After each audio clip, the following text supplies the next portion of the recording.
Hello everyone. Today I want to share a project that I created in Figma using variables and conditions.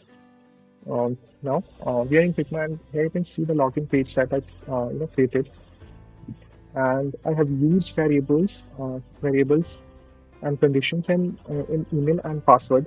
So first of all, let's discuss the outline of this prototype. So we have two fields, email and password, and a login button. So I've created a conditional variable that if the email value is exactly equal to my@gmail.com and password is exactly equal to demo12@1234, then only this login button will become active. Okay, and let's check the variables and the condition that I have set up for this email field. So now, when you click on this variable icon, you can see that these are all the keystrokes, keystrokes that when you press the keystrokes, then it will add that value in the field. Okay, and this is for the same. This is same for the password, which is demo1234. Now, we have one more variable set up for login button that you can check here, and this is the condition. If the email placeholder is exactly equal to email value and the password placeholder is exactly equal to this, then only the login button will become active. Uh, so what I did is I created a local variable for email and password to store the values. Now I can check here. This is the email value and password value, and I used variable to check the condition whether the email and password whether the entire email and password value is the same as it is stored in the local variable. Now let's check the prototype.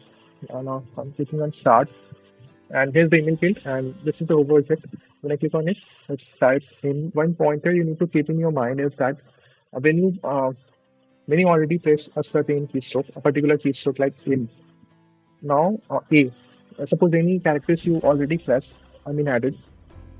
When you want to add the instance of that character again, suppose MAY A. So now I want to add one more A, so I have to use a modifier P to do that. So I have added a shift modifier to add another instance of A. Let's complete it in gmail.com and password field demo 1, 2, 3, and 4. Now when you press the enter key, you can see uh, the login button is active. Now let's check another instance in which we enter the wrong credential or wrong input data. So suppose I just entered in A. So I just enter in A Y and password demo or something. And if I press the enter key, the login button is disabled. It is. When I press the enter key, the login button is still disabled because the credentials are not correct. So this was just a quick showcase on how to, how we can use Figma variable and conditions. It can be, we can, apply the it can covers many, application for creating advanced prototypes. I hope you like the video.